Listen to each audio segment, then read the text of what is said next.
Fala galera, análise de Inter 3, Grêmio 2, pela 26ª rodada do Brasileirão. Começando a nossa análise pelo comportamento das equipes na partida, a gente vê que o Inter entrou num 4-2-3-1, enquanto o Grêmio num 4-3-3.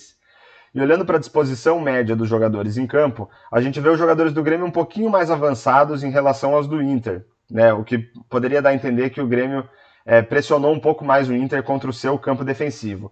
Mas em termos de concentração de jogadas, a gente vê um equilíbrio. 25% delas ocorrendo no campo defensivo do Inter, 49% no meio de campo e 25% no campo de defesa do Grêmio. Os números aqui não fecharam 100%, mas deu 99% aí, uma questão de arredondamento.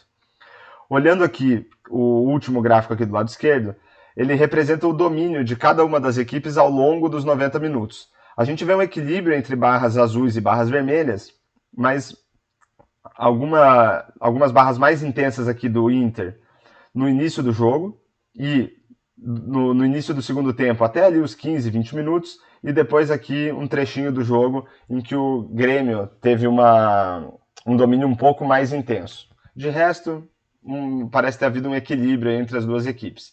Aqui na direita, a gente tem algumas estatísticas que ajudam a gente a entender, a perceber, né, o comportamento das equipes, aquilo que elas conseguiram construir de jogadas e também algumas estatísticas que avaliam as finalizações. Então vamos começar aqui pelas primeiras estatísticas que mostram um pouco do comportamento. Em termos de posse de bola, 46% para o Inter contra 54% do Grêmio. Esse valor para o Grêmio é um número aqui relativamente alto para um visitante. As demais estatísticas aqui, passes, bolas longas e cruzamentos, o Inter foi bastante tímido aqui, com números de médio baixo aqui para baixo. Pelo lado do Grêmio, a gente vê um bom número de passes tentados, 443, com 83% de aproveitamento, e também um alto número de cruzamentos tentados, 19, sendo que não acertou nenhum cruzamento. Olhando aqui agora para algumas estatísticas mais relacionadas à construção das jogadas, a gente vê que o Inter teve 13 passes decisivos contra apenas 3 do Grêmio. Talvez essa estatística aqui não esteja muito correta, mas vamos trabalhar com o que a gente tem. Passes decisivos são passes que possibilitam um chute a gol ou então possibilitam uma assistência para gol. E a gente vê aqui números bem altos para o Internacional, com 4 estrelas em passes decisivos contra apenas 3 do Grêmio, né? Apenas uma estrela aqui, estou achando esse número um pouco duvidoso. Em termos de expectativa de assistências, 1,19 para o Inter contra 0,3 para o Grêmio. Também um número de médio para alto para o Internacional e um número baixo para o Grêmio. E o que é a expectativa de assistências? É uma estatística que mede o desempenho das equipes em colocar os seus atacantes em condição de finalização. Não necessariamente os atacantes finalizaram em gol, ou se finalizaram, não necessariamente marcaram o gol. Mas a ideia aqui é ver se os times conseguiram levar a bola até pontos do campo em que os seus jogadores poderiam ter finalizado. Quanto melhor aí a posição de chute, mais alta é a expectativa de assistência para aquele determinado passe, soma-se a expectativa de assistência de todos os passes e a gente chega nesses números, de 1,19 para o Internacional e 0,3 para o Grêmio. Agora vamos passar aqui para as finalizações. Foram 16 chutes a gol do Inter contra 8 do Grêmio. Dos 16 chutes do Inter, 2 foram bloqueados, 7 foram para fora, sendo que 2 passaram perto do gol e 4 chutes defendidos. Pelo lado do Grêmio, foram 5 chutes bloqueados, 1 para fora, nenhum na trave, nenhum defendido e assim por diante. Esses 16 chutes do Internacional, 4 foram chances claras de gol e o Grêmio não conseguiu nenhuma chance clara.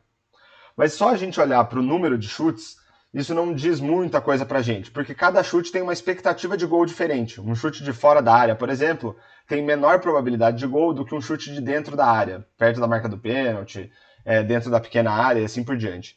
Então, uma estatística que ajuda a gente a avaliar não só a quantidade, mas também a qualidade das oportunidades de gol é a expectativa de gols. Então, é bom a gente ter claro que ela avalia a qualidade das oportunidades.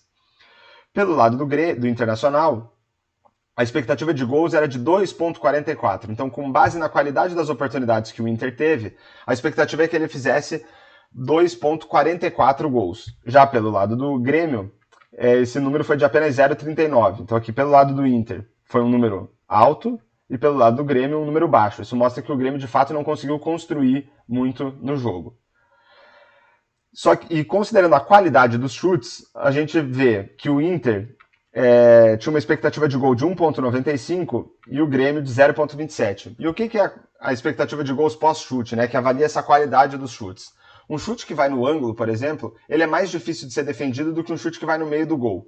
Então, a expectativa de gols para um pós-chute, né, para um chute que vai no ângulo, é maior do que um chute que vai no meio. Então, essa estatística aqui ajuda a gente a avaliar não só a qualidade da oportunidade, mas também a qualidade que o finalizador, né, que o atacante conseguiu dar, a qualidade que ele conseguiu dar nos chutes. Então, pelo lado do Inter, esse valor de 1,95 é um número de médio para alto, pelo lado do Grêmio, 0,27 é um número baixo. Quando a gente compara a diferença entre esses dois números, né, da expectativa de gols e da expectativa de gols pós-chute, a gente tem uma medida da qualidade dos atacantes, da finalização que eles conseguiram dar. Pelo lado do Inter, essa diferença é de menos 0,48. Então essa diferença negativa, e aí de praticamente meio gol, mostra que os atacantes do Internacional não conseguiram dar tanta qualidade, né, ou reduziu a qualidade das oportunidades que eles tiveram em quase meio gol. Já pelo lado do Grêmio, esse valor foi de menos 0,11, muito próximo de zero, então mostra que ali os atacantes não reduziram, né, as probabilidades de gol, mas também não aumentaram. Ficou praticamente no 0-0 nessa questão. E agora, quando a gente avalia o placar do jogo, 3 gols para o Inter e 2 para o Grêmio. A diferença entre a expectativa de gols pós-chute do Inter e o número de gols marcados foi de menos 1,05. Essa medida aí mostra que o goleiro do Grêmio tomou um gol a mais do que deveria ter tomado com base na qualidade dos chutes do Internacional. Então isso mostra um desempenho relativamente ruim do goleiro do Grêmio. Pelo outro lado, o Grêmio tinha uma expectativa de 0,27 gols e marcou 2. Essa diferença de menos 1,73 mostra agora que o goleiro do Internacional também não foi bem no jogo. Ele tomou quase 2 gols a mais do que o esperado. Quando a gente olha essas estatísticas todas aqui, desde passes decisivos até a expectativa de gols, até o número de gols marcados, todas essas estatísticas eu considero que são estatísticas que ajudam a gente a avaliar a qualidade do jogo. Então, pelo lado do Internacional, a gente vai ver que todas elas tiveram de 4 a 5 estrelas. Desde passes decisivos, expectativa de assistências, número de chutes a gol, chances claras criadas e assim por diante. Já pelo lado do Grêmio, a gente só tem uma estatística aqui com 4 estrelas ou mais, que foi o número de gols marcados, né? 2 gols marcados fora de casa é um número alto para um visitante.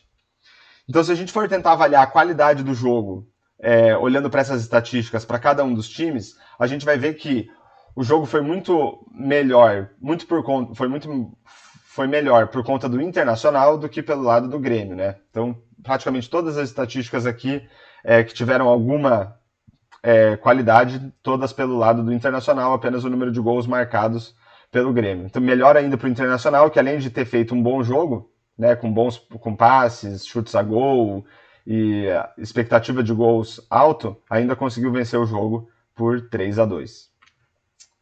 Então chegamos ao final da nossa análise de Internacional 3, Grêmio 2. Deixa aí teu comentário, se inscreve no canal, deixa um like, compartilha o vídeo para ajudar a divulgar nosso trabalho e valeu!